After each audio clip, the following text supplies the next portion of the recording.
సమావేశం జరుగుతుంది. లైవ్ లో చూద్దాం.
Ministers and Deputy Chief Ministers have come here on the invitation of our Chief Minister, and we've come here on one single platform to raise our voice against the Union government, which is trying to bring unfair delimitation.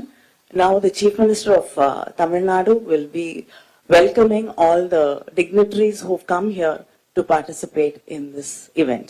Thank you. And I also like to say that there are translation facilities available. Channel 1 has English, Channel 2 has Tamil, Channel 3 has Malayalam, Channel 4 has Hindi, and Channel 5 has Punjabi. And the headsets are here, and I'm sure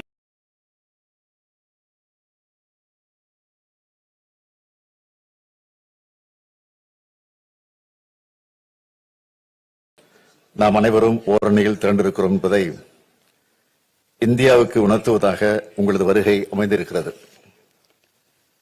இந்திய ஜனநாயகம் மற்றும் கூட்டாட்சி ஆகியவற்றை காக்க நாம் ஒன்று கூடியிருக்கிறோம்.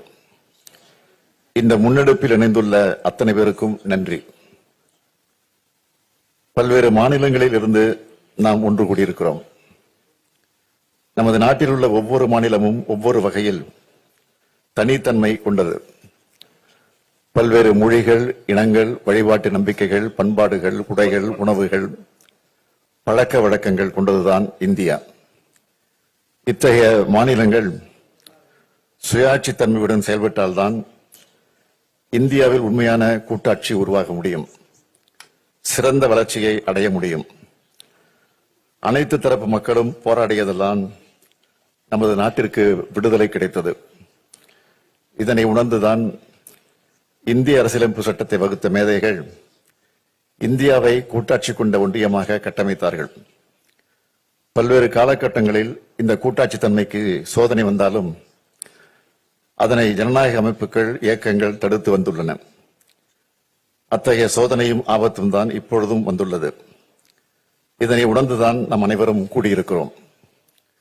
என்னை பொறுத்தவரையில் இந்திய கூட்டாட்சியை காக்கும் வரலாற்றின் மிக மிக முக்கிய நாளாக இந்த நாள் அமையப் போகிறது. தொகுதி மறுசீரமைப்பு பற்றி நான் உங்களுக்கு அதிகமாக விளக்க வேண்டிய அவசியம் இல்லை. வரவிருக்கின்ற அல்லது எதிர்காலத்தில் நடைபெறுகின்ற சென்சஸ் அடிப்படையில் மேற்கொள்ளவிருக்கும் மக்கள் தொகை அடிப்படையிலான தொகுதி மறுசீரமைப்பு என்பது நம்மை போன்ற மாநிலங்களை வெகுவாக பாதிக்கப் போகிறது.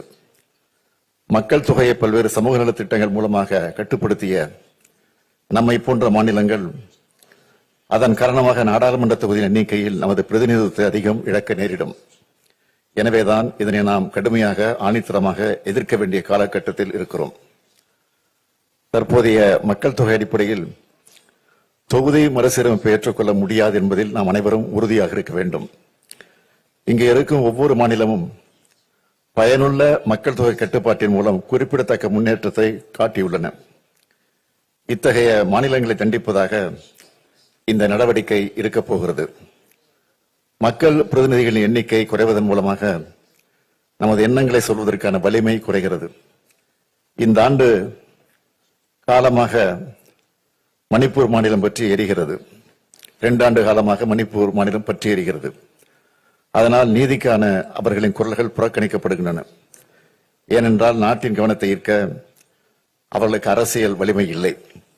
எனவே நாடாளுமன்ற தொகுதிகளின் எண்ணிக்கை குறைவது அல்லது நமது பிரதிநிதித்துவம் குறைவது என்பதை நம்முடைய அரசியல் வலிமையை குறைப்பதாகத்தான் பார்க்க வேண்டும்.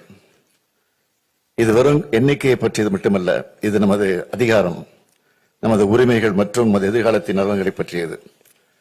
பிரதிநிதித்துவம் குறைந்து வருவதால் நமது மாநிலங்கள் நமக்கு தேவையான நிதியை பெறுவதற்கு கூட போராட வேண்டி வரும். நமது விருப்பமில்லாமல் நமக்கான சட்டங்கள் வடிவமைக்கப்படும். நமது மக்களை பாதிக்கும் முடிவுகள் நம்மை அறியாதவர்களால் எடுக்கப்படும்.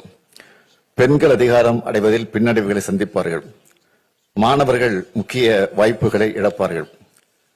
உழவர்கள் ஆதரவின்றி பின்தங்குவார்கள். நமது பண்பாடு, அடையாளம் மற்றும் முன்னேற்றம் ஆபத்தை சந்திக்கும். காலங்காலமாக நாம் போற்றி பாதுகாத்து வரும் சமூக நீதி பாதிக்கப்படும். குறிப்பாக பட்டியலின பழங்குடி மக்கள் அதிகம் பாதிக்கப்படுவார்கள். தொகுதியில் எண்ணிக்கை குறைத்து அதை அனுமதித்தாலோ அல்லது நமது மாநில பிரதிநிதித்துவத்தை குறைக்க அனுமதித்தாலோ நம் சொந்த நாட்டில் நாமே அரசியல் அதிகாரம் இழந்த குடிமக்களாக மாறும் அபாயம் ஏற்படும். எனவேதான் தொகுதி மறுசீரமைப்பு விவகாரத்தை சாதாரணமாக கருதக்கூடாது என்று சொல்கிறேன். இன்னொன்றை நான் தெளிவாக சொல்கிறேன். ஜனநாயக பிரதிநிதித்துவத்தை வலுப்படுத்தும் எந்த ஒரு நடவடிக்கையும் நாம் எதிர்க்கவில்லை. ஆனால் அந்த நடவடிக்கையானது நியாயமான அரசியல் பிரதிநிதித்துவத்தை பாதிக்கக்கூடாது என்றுதான் சொல்கிறோம். இந்த போராட்டம் மறுசீரமைப்புக்கு எதிரானதல்ல. இந்த போராட்டம் நியாயமான தொகுதி மறுசீரமைப்பு வலியுறுத்துகிறது என்பதை அனைவரும் ஏற்றுக்கொள்வீர்கள் என்று நினைக்கிறேன். இதனை உணர்ந்து தமிழ்நாட்டில் உள்ள அனைத்து கட்சியின் கூட்டத்தை நான் கூட்டினேன். தற்போதைய மக்கள் தொகை அடிப்படையில் தற்போதுள்ள 543 மக்களவை தொகுதியில் மறுசீரமைப்பு செய்யப்பட்டால் தமிழ்நாடு 8 இடங்களை இழக்கும் என்பதை நான் தெளிவுபடுத்தினேன். நாடாளுமன்றத்தின் மொத்த இடங்களின் எண்ணிக்கை அதிகரிக்கப்பட்டால் தமிழ்நாடு 12 இடங்களை இழக்க நேரிடும். இது நமது அரசியல் பிரதிநிதித்துவத்திற்கு நேரடி அடியாகும் என்று சொன்னேன். மறுநாளை கோயம்புத்தூரில் ஒன்றிய உள்துறை அமைச்சர் அமித்ஷா அவர்கள் ஒரு நிகழ்ச்சியில் பங்கெடுத்து உரையாற்றும் போது தமிழ்நாடு மற்றும் பிற தென் மாநிலங்கள் விகிதாச்சார அடிப்படையில் நாடாளுமன்ற இடங்களை இழக்காது என்று கூறினார். உள்துறை அமைச்சரின் விளக்கம் தெளிவாக இல்லை, குழப்பமாகத்தான் இருந்தது. 2023ஆம் ஆண்டு தெலுங்கானா மாநிலத்தில் பரப்புரை செய்ய வந்த பிரதமர் மோடி அவர்கள் சாதிவாரி கணக்கெடுப்பு நடத்தி மக்கள் தொகை அடிப்படையில் சமூகங்களுக்கு பிரதிநிதித்துவம் வழங்க வேண்டும் என காங்கிரஸ் கட்சி சொல்கிறது. அடுத்ததாக தொகுதி மறுவரை நடக்க உள்ளது. காங்கிரஸ் கட்சி சொல்வதை போல மக்கள் தொகை அடிப்படையில் மக்களவை தொகுதியை மறுவரை செய்யப்பட்டால் தென் மாநிலங்கள் 100 தொகுதிகளை இழக்க நேரிடும். தென்னிந்திய மக்கள் இதனை ஏற்பார்களா என்று கேட்டார் பிரதமர். இதன் அடிப்படையில் பார்த்தால் தொகுதியில் எண்ணிக்கை குறையும் என்பதை அவரே ஒப்புக்கொண்டுள்ளார் என்பதை உணரலாம். எப்பொழுதும் மாநில உரிமைகளை பறிக்கிற கட்சியாக பாஜக இருந்துள்ளது. அவர்கள் தங்களது உள்நோக்கத்தை தொகுதி சீரமைப்பு திட்டத்தில் செய்ய நினைக்கிறார்கள். இதனை எந்த மாநிலமும் அனுமதிக்க கூடாது. இந்த அச்சுறுத்தலை உணர்ந்து முன் எப்போதும் இல்லாத ஒற்றுமையுடன் தமிழ்நாடு செயல்பட்டு வருகிறது. இதே போன்ற ஒற்றுமையை இந்த அரங்கில் உள்ள அனைத்து மாநிலங்களும் காட்ட வேண்டும் என்று கேட்டுக்கொள்கிறேன். இந்த கூட்டு நடவடிக்கை குழு கூட்டத்தில் விவாதிக்கப்பட்டு நிறைவேற்றப்பட வேண்டிய தீர்மானங்கள் குறித்த உங்கள் மதிப்புமிக்க பரிந்துரைகளை பகிர்ந்து கொள்ள அனைவரையும் நான் கேட்டுக்கொள்கிறேன். இந்த குழுவிற்கு நியாயமான தொகுதி மறுசீரமைப்புக்கான கூட்டு நடவடிக்கை குழு என்று பெயரிட நான் முன்மொழிகிறேன். நாம் தொகுதி மறுசீரமைப்புக்கு எதிரானவர்கள் அல்ல, நியாயமான தொகுதி மறுசீரமைப்புக்கு ஆதரவானவர்கள் என்பதே இந்த பெயரை சொல்லும். ஒரு நாள் நாம் கூடி ஆலோசித்து தீர்மானம் நிறைவேற்றுவதில் மட்டுமே இந்த போராட்டம் முடிவடைந்துள்ளது. உரிமையை நிலைநாட்டிட தொடர் நடவடிக்கை மேற்கொள்ள வேண்டியது மிக அவசியம். ஒன்றிய அரசை வலியுறுத்துவது ஒரு பக்கமும், இன்னொரு பக்கம் இது குறித்து மக்களிடம் விளக்கிட, மக்களிடையே விழிப்புணர்வை ஏற்படுத்திட இந்த கூட்டு நடவடிக்கை குழு மிக அவசியம் என்றே கருதுகிறேன். நமது அரசியல் ரீதியான எதிர்ப்பை சட்டபூர்வமாக எப்படி நடத்துவது என்பது குறித்து அனைவரும் ஆலோசனை வழங்குமாறு கேட்டுக்கொள்கிறேன். அரசியல் மற்றும் சட்ட நடவடிக்கைகளை வரையறுப்பதற்காக வல்லுநர்களின் குழுவை அமைக்க நான் முன்மொழிகிறேன். ஒட்டுமொத்த முன்மொழிவுகள் குறித்த தங்கள் கருத்துக்களை பகிர்ந்து கொள்ளுமாறு அனைவரையும் கேட்டுக்கொள்கிறேன். ஒற்றுமை உணர்வோடு அனைவரும் ஒன்றுபட்டு போராடினால்தான் வெற்றி பெற முடியும். எந்த சூழலிலும் நமது பிரதிநிதித்துவம் குறையக்கூடாது, குறைய விடக்கூடாது என்ற உறுதியோடு போராடுவோம். நியாயமான தொகுதி மறுசீரமைப்பு அடையும் வரை நாம் இணைந்து போராடுவோம். எங்களது அழைப்பை ஏற்று வருகை தந்துள்ள மாநில முதலமைச்சர்கள், துணை முதலமைச்சர்கள், அரசியல் தலைவர்கள், நாடாளுமன்ற உறுப்பினர் அனைவருக்கும் மீண்டும் எனது நன்றியை தெரிவித்துக் கொள்கிறேன். நன்றி, வணக்கம்.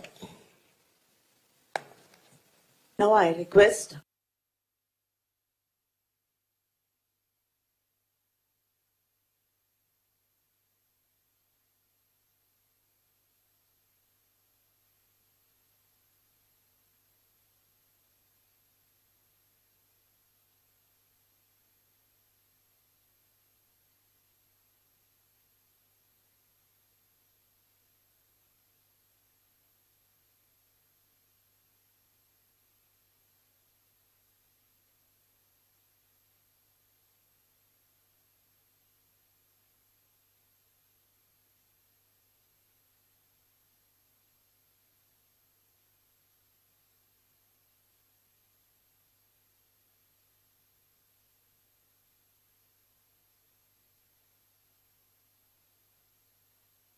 have effectively implemented the family planning policies recommended by the Union government.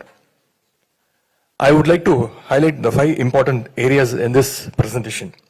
The trend in the population growth. Number 2, the history of delimitation exercises. Number 3, the possible delimitation scenarios. Number 4, the impact on states like us. And number 5, the why we need to join hands right now.